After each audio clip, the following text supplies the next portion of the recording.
So we are again talking about face and path. So look, I would say 90% or 80% of the golfers we see that come through work the golf club a long ways, just a little bit over the top and across.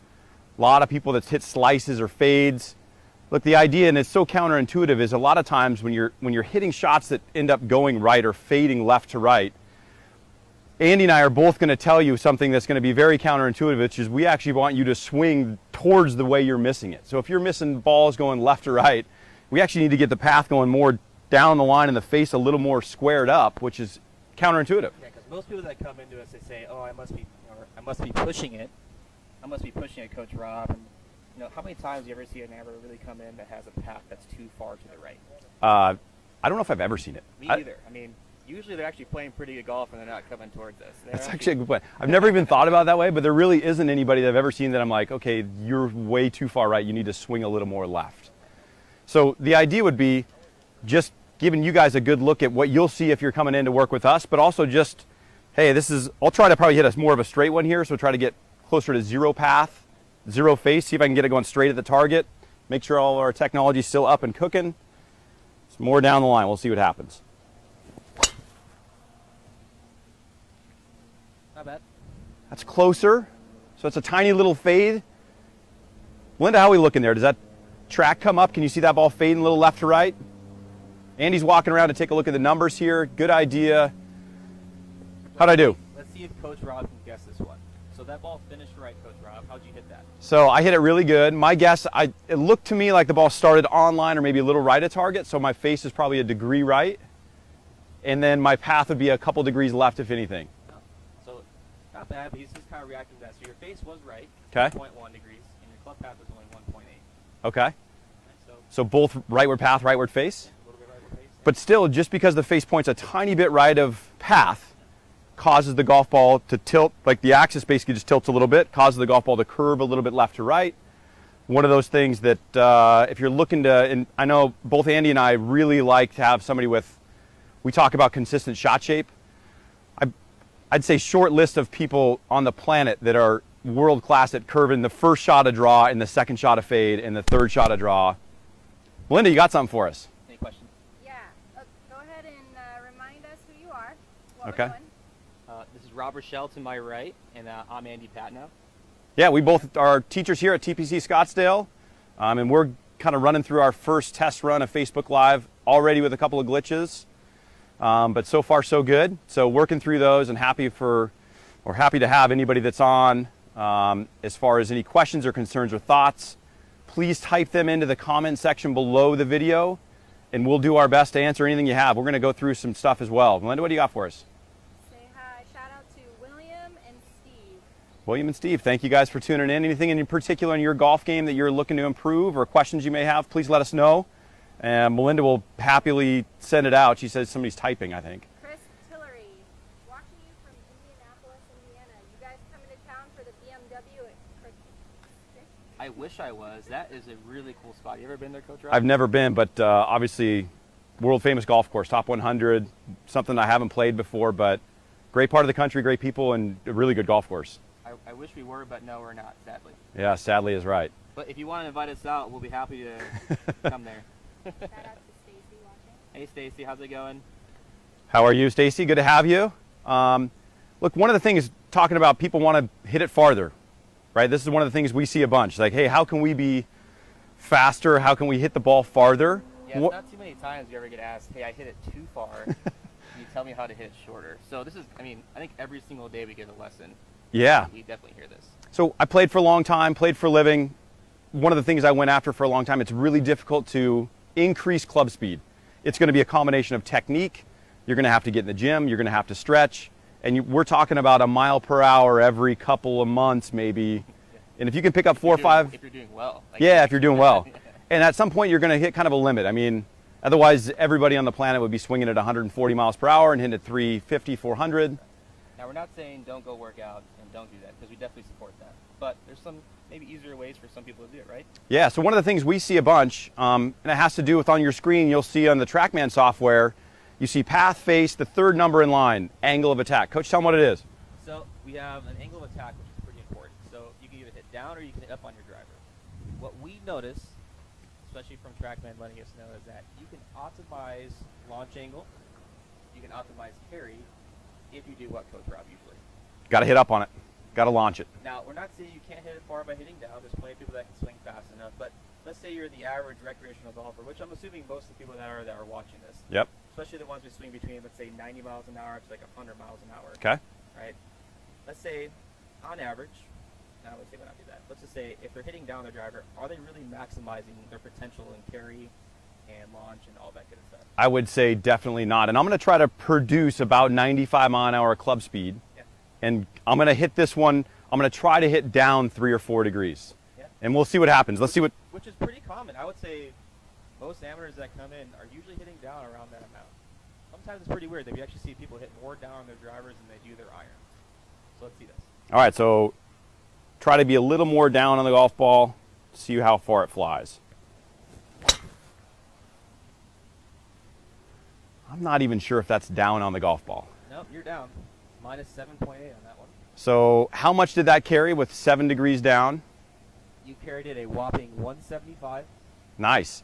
So look, and the idea, and for kind of you to visualize it at home, look, the club works on an arc like this. It's gonna, at some point it's gonna hit the bottom of its arc and at some point start climbing back up. So if you think of this as the low point, this would be 0 attack. If you think of the club working down like this, that one that I hit is probably right about here, 7 degrees down. It's pretty far down. So how fast was the club head speed there? 99.2 miles per hour, which I would say, I think I just had a golfer last weekend that came in for a golf lesson that had these exact same numbers. And he was a good player. He was saying he was struggling with distance to the driver. He said he was crushing his irons and that he was basically hitting his driver as far as like his 5-iron. So we don't have the, do we have the spin number up there? We do. We didn't get the spin for some reason. That's pretty random. So I'm going to go the other side of the spectrum here and show you with about 99 mile an hour club speed or close to it. I'm going to try to hit 4 or 5 degrees up and we'll see, because I hit the last one okay. It was pretty square. If I hit a little bit up on this, 4 or 5 degrees, we'll see how far the golf ball goes with similar club speed. Now, usually a golfer, same club head speed. See, pretty much the same club head speed, 100 there. You hit up on that one, 5 degrees. All right, and you guys notice there, that's a pretty big whopping difference. So you went from 175 to 214 yards, and you didn't swing really any faster. So you're basically the same golf swing, 40 more yards of carry just because I'm hitting up on it as opposed to hitting down on it. You didn't do one push-up, right? I didn't sneak away to the gym. I didn't go anywhere. But look, this is the stuff that Andy and I see a bunch. And look, honestly, if we're looking at a video of a golfer, really difficult to see how much down or up.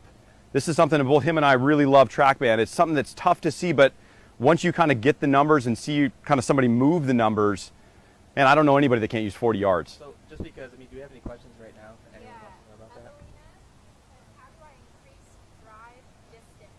Perfect. We're doing that right now. I think Perfect. that Coach Rob, what's like your favorite drill that you maybe give someone, or thought or idea at setup or something that way that makes them maybe hit up on it a couple more degrees than they've been doing when they walked in? yeah, so I think that maybe, look, most of the time you see people driving the golf ball or working, I guess if you're looking at it this way, working down into the golf ball and a little bit across. I always, much more of a field player, growing up.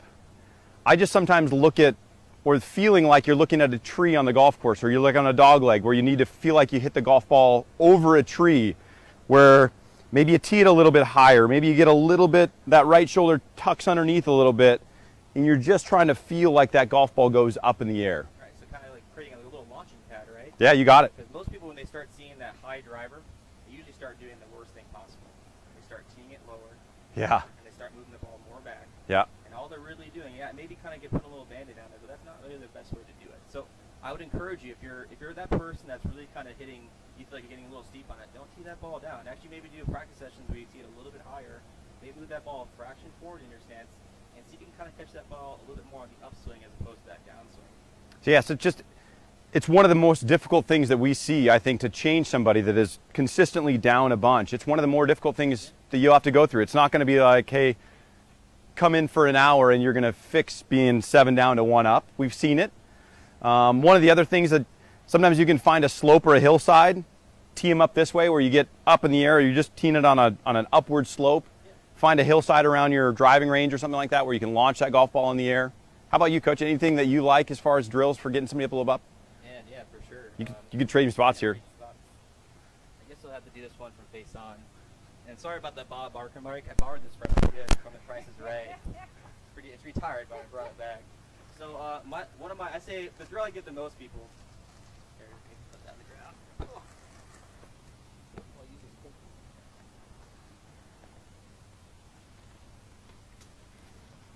And again, we're here at TPC Scottsdale. My name's Rashell. This is Andy Patnou. We both teach here at TPC Scottsdale. If you have any questions or thoughts about your golf game or your golf swing or just anything in general, please type them in the comment section below. We'd be happy to answer any of your questions. We appreciate you spending the time hanging with us. Coach Andy right now is going through what he likes to do to help people hit a little more up on their driver, something we see a bunch. Yeah, I'll try yelling a little bit louder so you can hear everything. Can you hear me okay there? Perfect. So again, the main thing that I see usually, kind of what's going on, is that club head, like Coach Rob was talking about, is coming from a little too high of an approach right this way.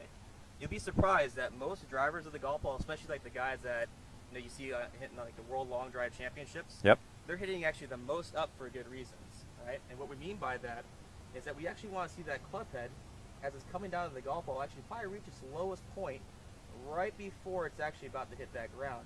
And the best skill golfers are really good at having that club actually coming up this way, hitting the golf ball. So I kind of give some of my amateurs that are almost the exact opposite, a really hard drill to do, but it's a good one. So I'll demonstrate it. Not going to hit it full speed, but I'll give you the feel. So what I have most of them do is I'll have it teed up in the normal stance, normal ball position. Coach Rob can do it this way. And I have them sit there and I bring the club all the way back, right? And then what I'll do is I have them go all the way back to the top of their backswing, wherever it is, and they come all the way back down where they feel the lowest point of that club head. And then they're going to learn how to kind of, let's say, I don't know, categorize their body or kind of use it correctly, where they feel like their body is going to rotate up and around to the left this way, so they can actually hit up on that driver. Usually what we start seeing when people start hitting down is that the body usually goes a little bit forward, the head kind of travels a little bit down this way, and they start turning their bodies kind of low as opposed to kind of high. So this drill is kind of all about learning how to sweep the golf ball. When the club head's already at its lowest point, go to your follow through and kind of click it up, kind of like this. So it's perfect. So, Coach, one of the things I love about right there, I love how slow motion, I'm going to get back in picture here a little bit, but I love how, stay right there, you're good. So I love how, and most people will give stuff too, like, hey, we want you to do something, I want you to try something out. We'll just tee one up and go full rip, full swing, and be like, hey, did I get it? Did I get it right? And it's like, you do have to do exactly what Andy did right there, which is just, you have to let your body feel exactly what we're trying to get you to do. And sometimes you have to start with a little small shot, just like he hit, where it's just a little bump, and then you start a bigger bump. And you would agree, right? It's just like you got to slow it down and take your time and be a little more patient. And that's what, taking private lessons is all about. We're there to tell you to do that. That's the idea. Lena says, Yep. sweep the GB. GB, sweep the She said earlier, she was the one that said, how do I increase drive distance? And then she wrote, I hit my 3-wood as far as my driver, 150 yards. Can't figure out how to get the loft out of my driver. So are you hitting it too high or are you hitting it too low? So what we normally see, and we'll give her some time to go ahead and get some feedback for us, but what we normally see with somebody, so this is a little bit more technical talk. So if my driver's got about 10 degrees of loft on it, if I hit down 4 degrees, the loft on that driver is now about 6 degrees. It usually goes down as people hit down. Yeah, so if I'm 4 or 5 degrees down and I've got 10 degrees of loft, now all of a sudden my driver comes down. What happens with your 3-wood, and the reason a lot of us, myself included, hit your 3-wood sometimes as far as your driver. My 3-wood has maybe 14 or 15 degrees of loft. If I do the same thing, hit 4 degrees down, now all of a sudden my 3-wood is about 11 degrees or 10 degrees. Sounds familiar, right? 10 degrees with the driver. What we just saw, like where the ball launches a little higher in the air, so a lot of times the driver and the 3-wood match up, especially if you're not going to be really up on it. So you'll see a similar, what's going to happen with the driver usually, it's going to be lower flight, you'll probably get more run. You'd probably see that, right? Yeah, always there. And then the 3-wood would fly just as far, but maybe not run quite as far. But you're frustrated because, hey, I know I can get more speed and more carry out of the driver. It just takes a little time, and it's hard to do by eyeball. TrackMan helps a bunch. We can do our best to help out, but it's one of those things you just have to experiment with. Try to launch them as high as you can. Don't be afraid to hit some wild and crazy ones. That's part of getting better. You got to go ahead and experiment a little bit, have some fun. Yeah. So, did she get back at all? Did you know? you see it all? Here, Melinda. Belinda's still working through. So that's a lot of what we see with driver. Anything else on the driver wise? Remember, path and face, that combination causes curve. I mean, honestly, the second, and I think the most important thing that most amateurs need to understand is contact. Yeah. I mean, geez, I see such great golf swings where good paths, pretty decent club faces, and it's ruined because it hit either on the heel of the golf club or a little bit too much towards the toe. I'm going out of screen. I'll be with you. We're going to grab what we knew. Coach, you'll tell them what we use normally. So, I mean, and that's like the big thing. So, especially with TOURAcademy, because TOURAcademy doesn't really measure face angle. It's kind of just a calculated thing. So, we get really good feedback in terms of, when we actually have this big thing called Dr. Scholl's.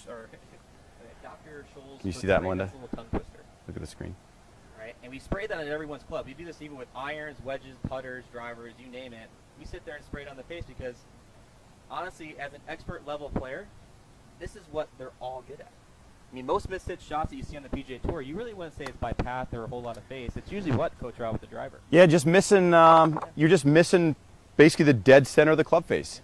So, Gear effect. yeah. You can go ahead and talk about No, I would go. You're doing great. So I'm going to go ahead and hit one here. But So gear effect, there's a thing called bulge and roll.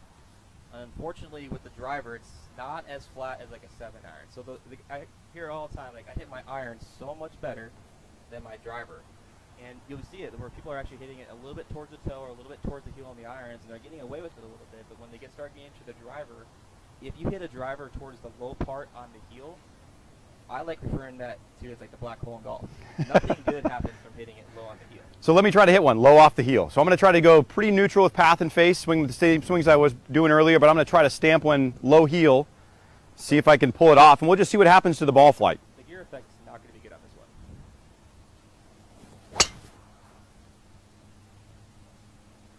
one. He stripes it.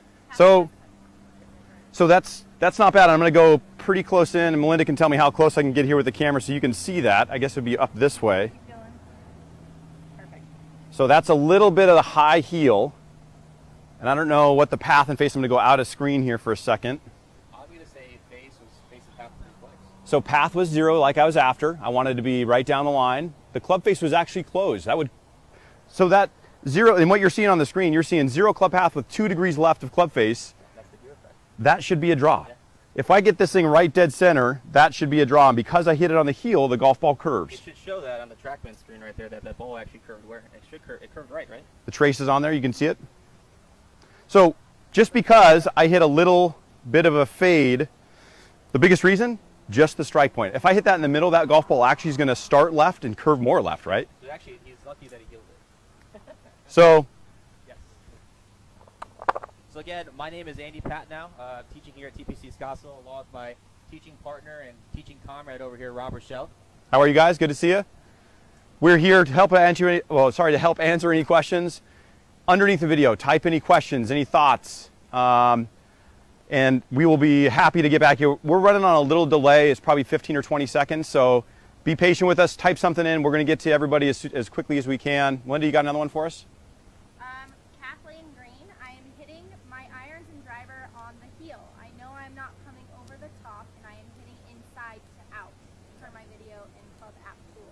What can I do to make sure I get more center contact? That's a great question. So if you couldn't hear Melinda, and what was her first name again? Kathleen, thanks for the question.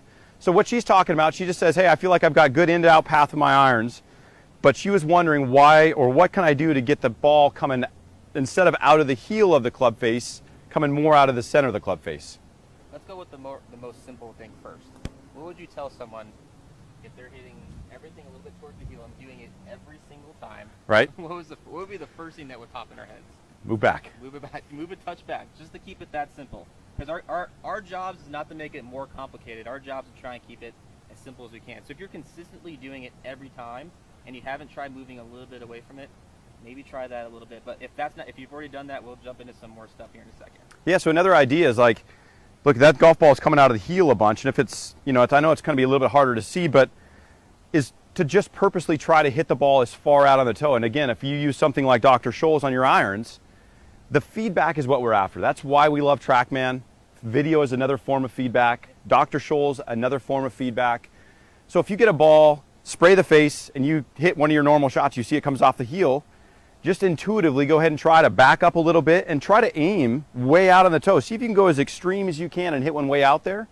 Sometimes that's enough. Yeah, I mean, I asked about almost every one of my golfers that are doing that if they're even focusing on even hitting the middle part of the face or even thinking about hitting it on the face anywhere.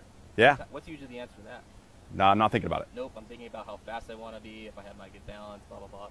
My arm here, my arm's here, am I turned enough? Literally the basic of the sport is put the club face as good as you can on the middle part of that face. Yeah, it's one of the things I've learned a ton from TrackMan for a couple years, and I think Andy as well. Like, there's a bunch of ways to get it done. You look at up and down the range on the PGA Tour, everybody swings it different. There's some guys have beautiful swings, some guys have got their own unique action. They all land the golf ball right in the middle of the club face, but they do it every time. It's really the only thing that matters. And we use the rest of it to try to get you in a great position at impact so you can deliver it the same way every time and hopefully hit great shots. But that's all really that matters. You can do it any way it looks. So, I mean, I guess I could talk about one drill they can do. Sure, yeah. A little bit towards the heel.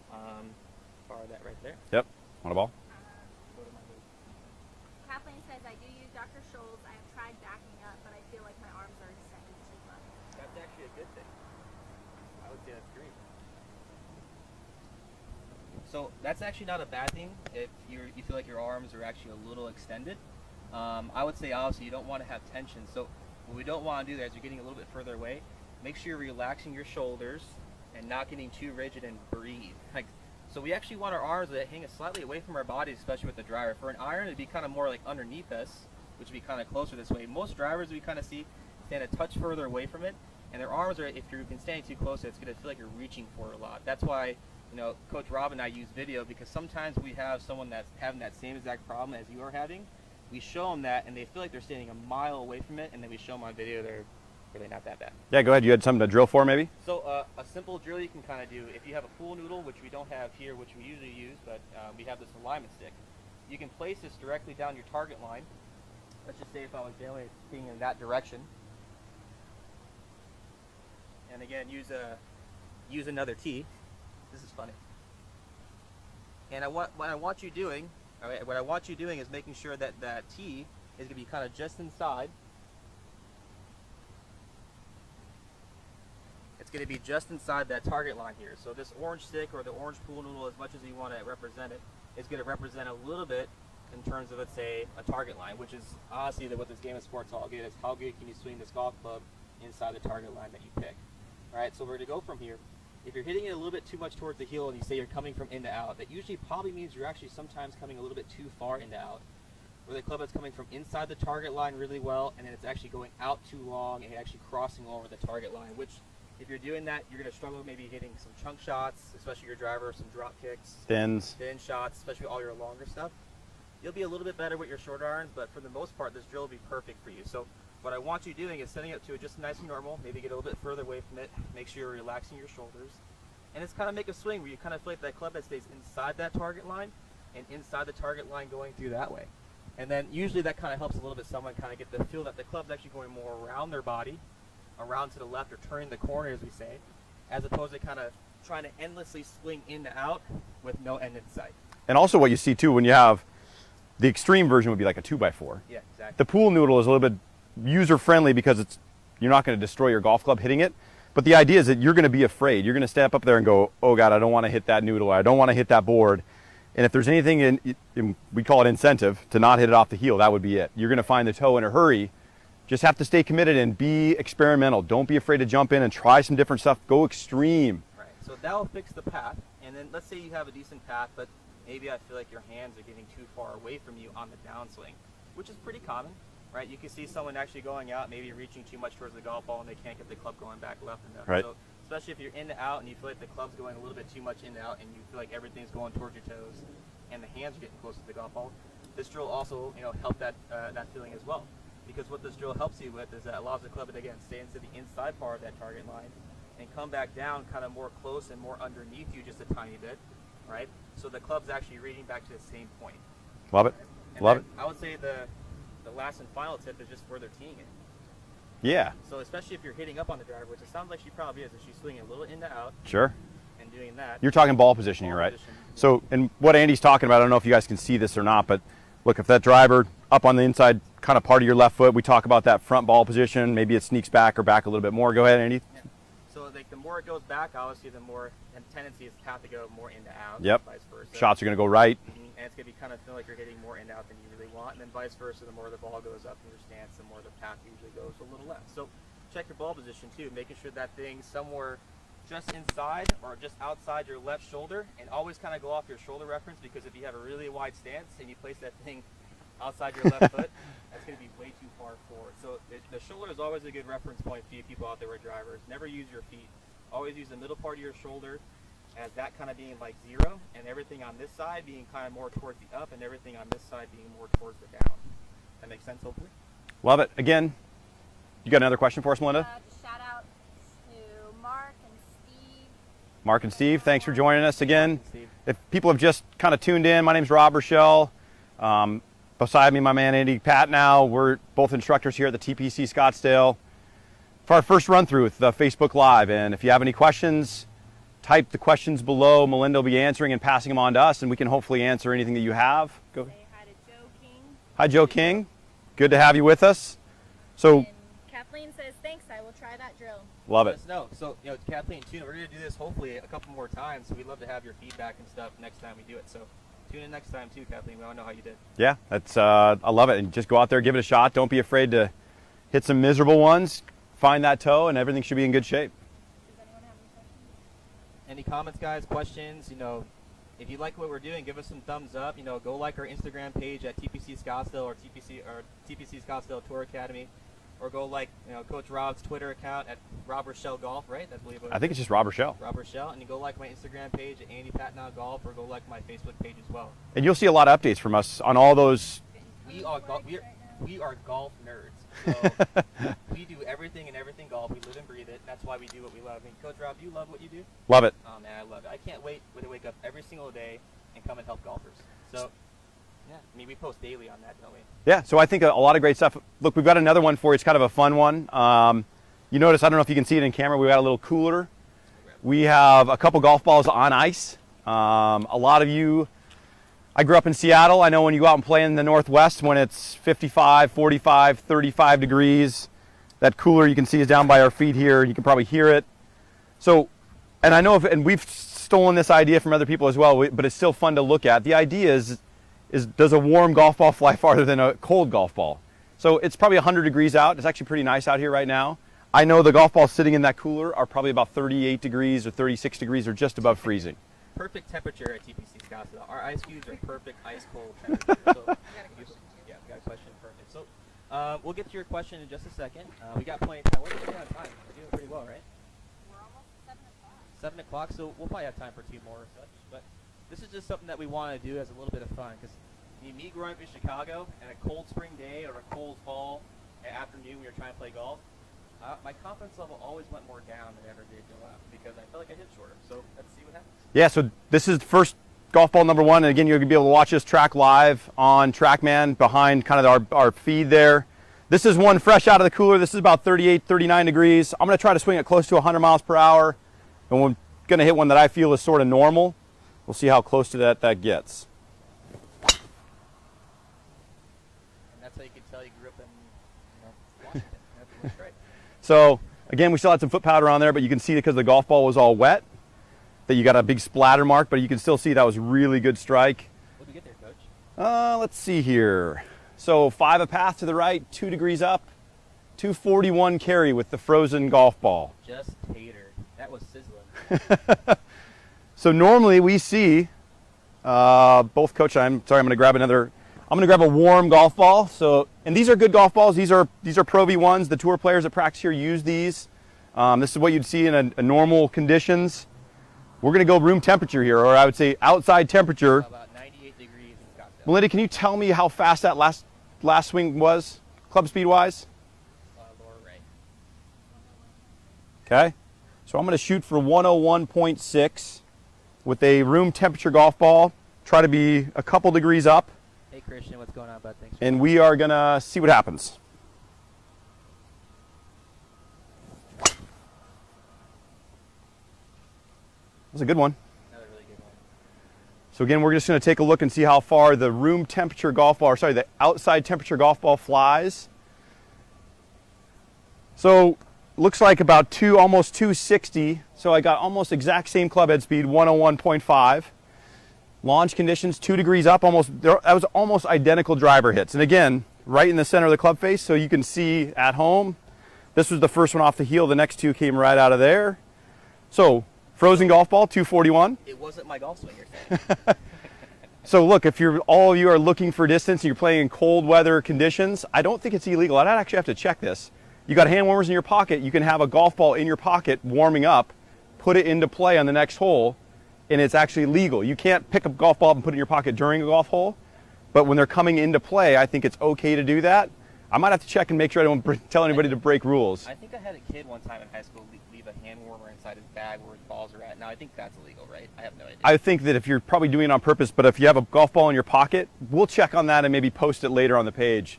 Don't want anybody breaking the rules. I honestly didn't care. He wasn't looking that good. So, but look, frozen golf ball, 241 in the air. 100-degree golf ball, 257 in the air. So everything being pretty much the same spin rates. We got 16 more yards of carry. Look, that's kind of the golf nerd kind of stuff that we love. That's the stuff that you don't ever kind of see very much. A great example for you guys that there's a lot more going on than what we think when you're hitting golf shots. A lot of fun. Robert Dupree, I would like to think the colder one would go further. yeah, Interesting. You would probably think that because everyone thinks colder means firmer. And sometimes not really the case. I mean, would you say that because you're probably not getting max compression on that golf ball, which is probably why it's not really going further? That would be my guess as well. So the idea is, and hold on, I'm going to we got an aid back here. So You swung that one, actually, I mean, they're both pretty good hits, so. this thing's too hard. Look, this is a giant golf ball. But look, anytime that golf ball's frozen, like this thing is hard as a rock, I can't squish it.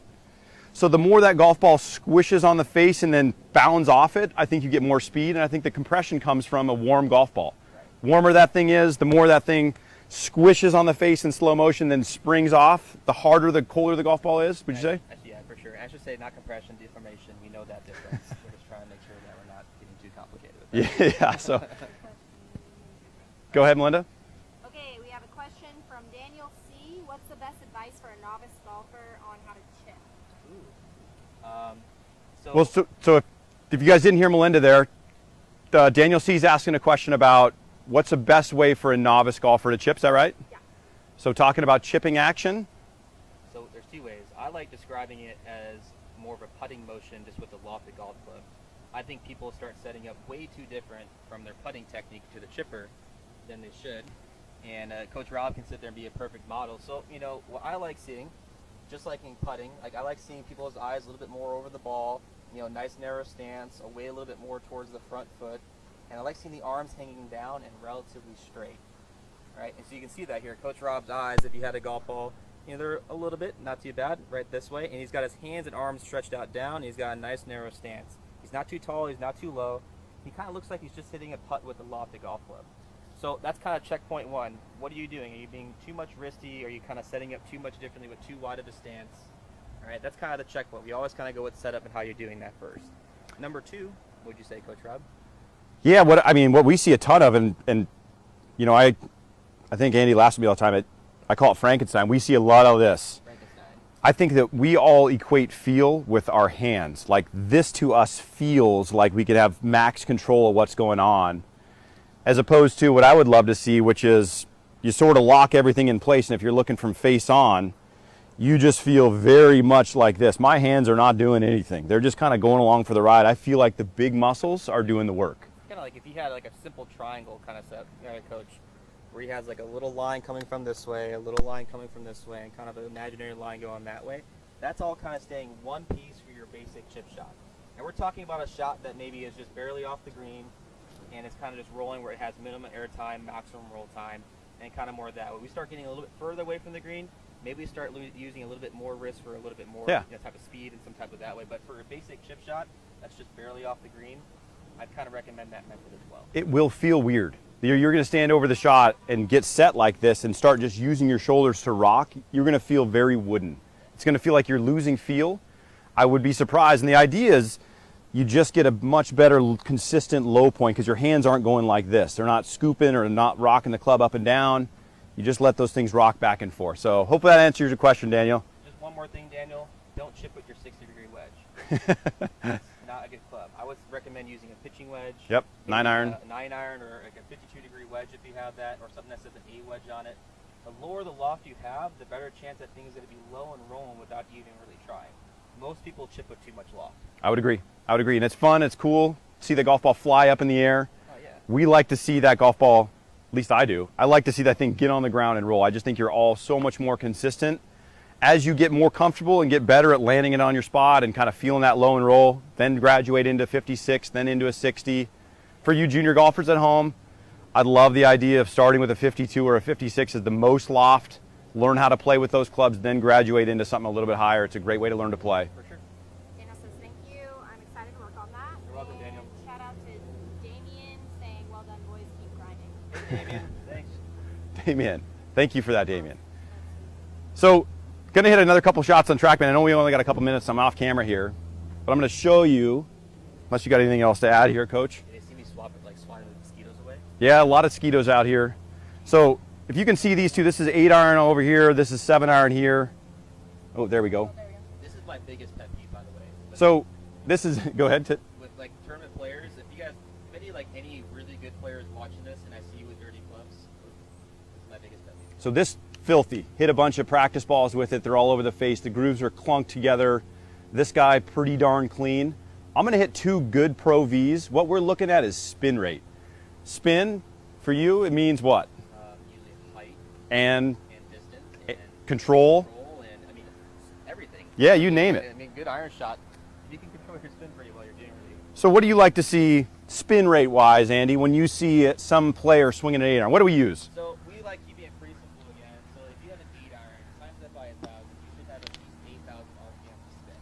Keeping that pretty simple there, Coach. Would you agree? I love it. So I mean, I'm going to go 7-iron first, clean iron. So we're looking for about 7,000 RPMs. now if you're trying to get like a perfect gap fitting and all that stuff, you can have different shafts that keep you a little bit more skinny. Some players like a little bit more spin, so you do something to a club so they can achieve that, and vice versa. Some players like less spin for some reason, which I really don't know why. I'm going to tee these both up just so we don't have the ground coming into the lie affecting how the ball is going to fly or spin. So I'm going to hit the 7-iron. We're going to see how much spin rate these guys have. Should go about 220 yards. Yeah, I wish it would go 220 yards.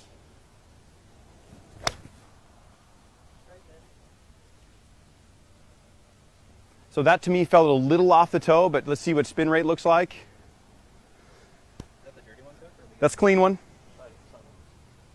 Oh, pretty darn good, 69.15. So let's tee up the same exact golf club, 8-iron, filthy. Grooves are packed full of all kinds of stuff. And look, this may spin 8,000 RPMs, I don't know. My guess, it probably won't. We will find out in a second. All right, hold on here. Dirty 8-irons. That definitely launched higher, I think, huh? It looked like it did, I don't really know. Maybe it actually launched lower. I can't tell. That's why I use TOURAcademy, because I can't tell. Yeah, so it's hard to see any of that stuff. So look at that. So there you go, 8,700 RPM. Sorry, I'm blocking the camera there. So that's one of those that, to me, it felt a little high on the club face, like because I had it teed up a little bit higher. So I wonder if that's the reason for a little bit, like the ball came a little bit more out of here. More times than not when we've done this same experiment, you'll see spin rate come down quite a bit. And what it usually means is, like Andy's talking about, is that the control of the golf ball, you lose. It's almost like it turns into a flyer, like spin rate comes down. We'll try it again, tee it down a little more. That one too good. What's that? Get that one too good. Hit that one good too. But moral of the story with all this stuff, make sure you clean your grooves. Super important. See how that one did?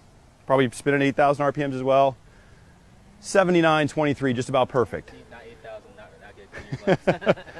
So, but honestly, keep cleaning your clubs, especially when you work down into the wedges. I would just say, I mean, with an 8-iron, you're probably not going to see too much of a difference. You get to a 4-iron that's dirty, and that Okay. club's already really, not spinning that much. Yeah. A 4-iron's going to land at a flatter angle, which you need a little bit more spin so it actually holds that green. Yeah, exactly. It's just one of those things that, look, didn't work out right there, but normally we'll see something, especially out of the rough, like you start getting into flyers, all those different things. We want spin rate. Those came out really, really nicely.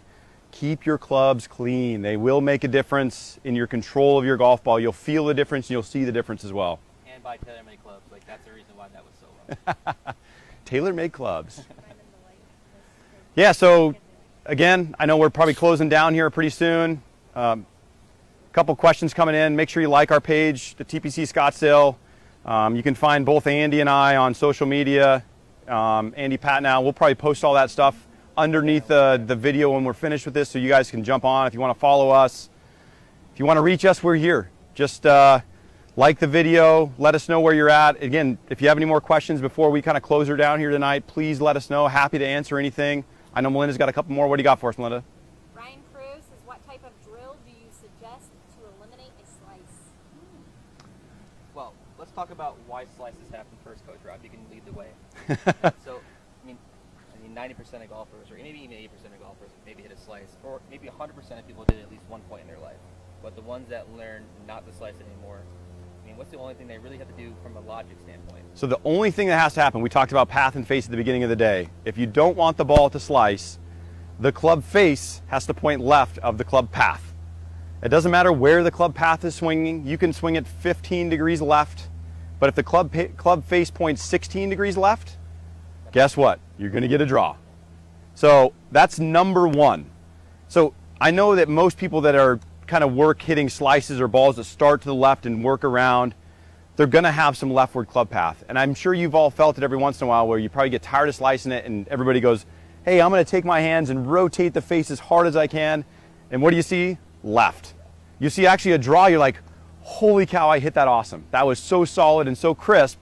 It's lower and it's drawing, but it's 45 yards left. Right. And what Coach Rob is saying there is that most golfers struggle with having that club face open way too late in their downswing, where that face is like pointing to the sky, his left wrist is cupped, and there's literally no chance, even if they get a decent rightward path or a leftward path, that they can actually hit that okay. So Coach Rob just said there, he gets good with the golfers where that club face is actually squared earlier, and maybe even exaggerating, closing that club face down a little bit too much, so they can finally experience what a strong face is like, and they eliminate that reward of having that leftward path too much too, because there's really no way to get that thing online if you see it too much on that. So let's show you a pull, leftward path pull hook. So if you've been hitting slices for your entire life, this is exactly how Coach Rob and I would probably have you first start off, especially if you have a leftward path and a wide open club face. So I'm going in here to take a look at the screen. So pretty darn nice there. I had 2 degrees left of path, and I have 7 degrees left of club face. The idea is, and you can see on the screen, if my club face landed between 2 degrees and 0, I would hit a perfect little fade.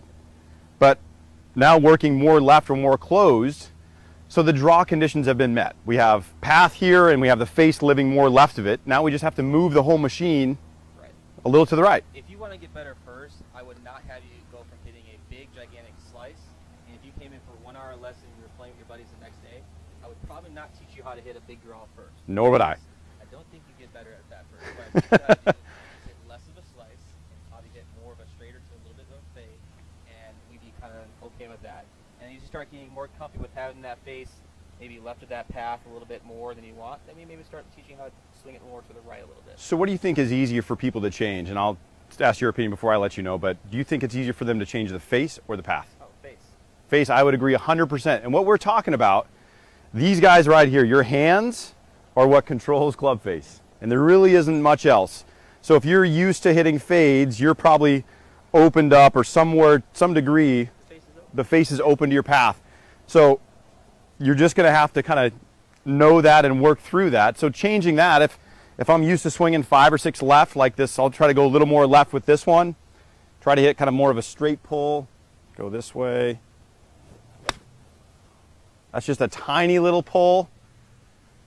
But that's more probably path and face matched up together. But easier to change a face, harder to change path. Right. So, I mean, there's a lot of things, guys. So, I mean, we obviously could teach that golfer to change his path more to the right and make him swing more in to out and all that stuff. But that'd be kind of more, I would say, like a longevity type thing. We're just saying if you wanted to play better golf the day after, and this wouldn't be necessarily like a, you know, you're going to do this every single time, but your only way to hit a draw, you got to get the path left of the, or you got to get the face left. Close to the path, that's all. Yeah, you got it. And that just means for you as you come through the hit, you got to trust the fact that you can release the heck out and know that thing's going to go a little left. and then kind of build from there. That's, you go piece by piece. For sure. And then let's say if you start mashing that a little bit better, and let's say on our TOURAcademy you're giving us, you know, -1 paths with a 0 face, -1 path with a 0 face. Okay, we'll start maybe working to hit a little bit bigger of a draw. And that's where we start doing the opposite, which can start getting tricky for someone that has played golf their entire life with a wide open face to their path. Here's what we love about TrackMan. There are 3 big ingredients, right? Or just 2 mainly, path and face together. It's great letting people experiment when they come in.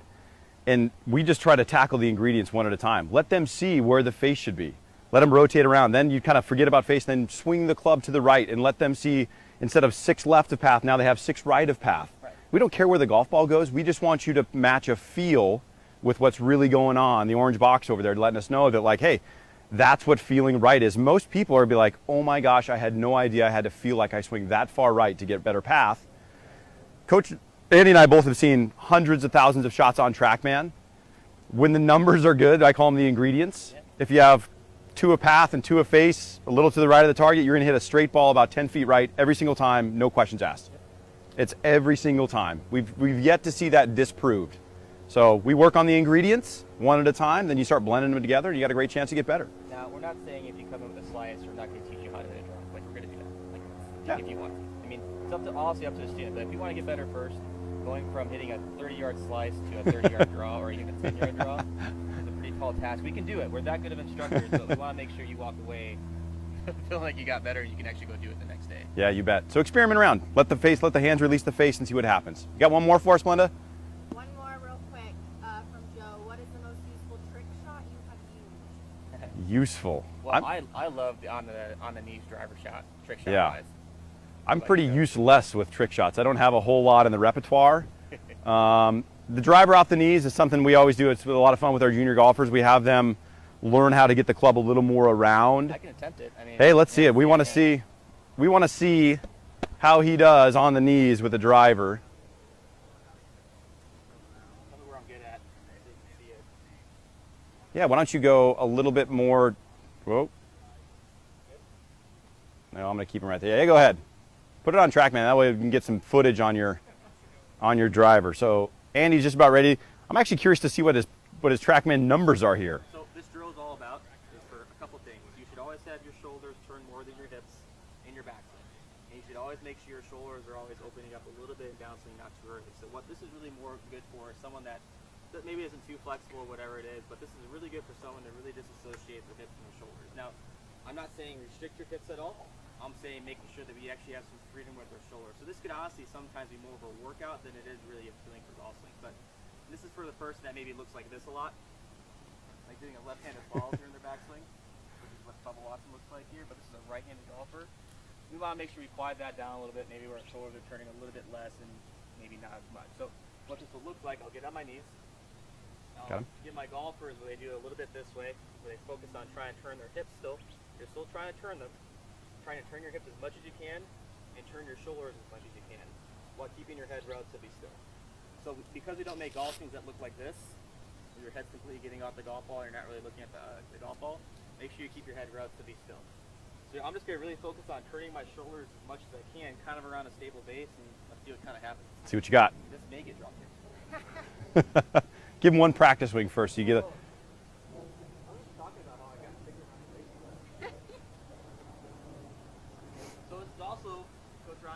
About swing shape too?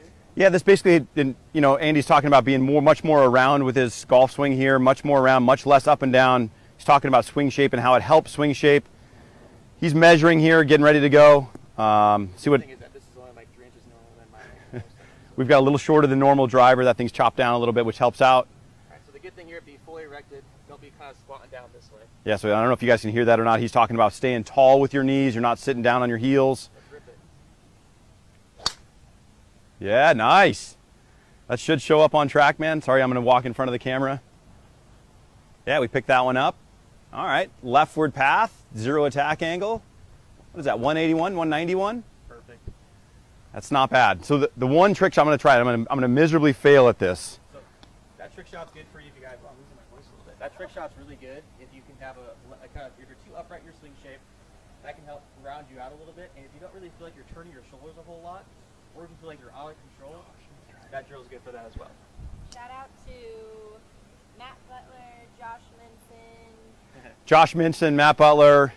Hey guys, thanks for tuning in. I'm not even going to attempt a trick shot. Oh, come on. All right, so this is the last part of the show. You guys do this is one that I remember I grew up practicing, got a course nearby, and I saw this from a guy. He could actually bounce it on his wedge and catch it on the back of his neck. So it's the golf ball sitting on the back of his neck, and the idea is you can turn your shoulders back. The golf ball is going to drop like that, and we're going to one-hop that thing and hopefully launch it out into the middle of the driving range. There's a 99% chance that I'm going to miss this. We're going to see what happens. He nailed it. Ooh, not bad. That's solid off the hosel, but that's one hop. Non-broken club. That's always good. So, and look, if the guy that showed me that trick was practicing a bunch, he could bounce it off the wedge, land it on his neck, catch it, turn like this, and hit it within 5 or 10 feet of a flagstick 100 yards away. I was very impressed. So, look, thank you so much to everybody that tuned in. Really appreciate you guys spending the time with us tonight. Again, my name's Rashell. My man, Andy Patnou, right next to me. Anything closing thoughts to add? Make sure you like our page on Facebook. You can look us up. Any comments, any questions? We're going to look into this stuff and keep posting afterwards on this. So, for sure. I mean, and again, go like our Instagram pages at TPC Scottsdale, TPC Scottsdale Tour Academy, Andy Patnou Golf Instagram, and then Coach Rob. Rashell on Twitter. That's about it. And well, geez, what else? If you guys see us out here, if you guys are playing golf on the champ side or the stadium side, and you see us out here teaching, come and say hi. Yeah, come and say hi. We won't bite. Let you hit a shot on track, man. Anything we can do to help you guys out, we want to. So just appreciate you coming in, tuning in. Thanks a bunch to everybody. We are here full time. Thank you again. We have a quick shout out here. We're going to turn the camera on our hostess here. Yeah, this is Melinda, our producer. She will be part of this as we go on. So big thank you to her for setting a lot of this stuff up. But once again, thanks again to everybody, and we'll look forward to meeting and seeing everybody out here. All right, guys. Take care. See ya. Have a great night.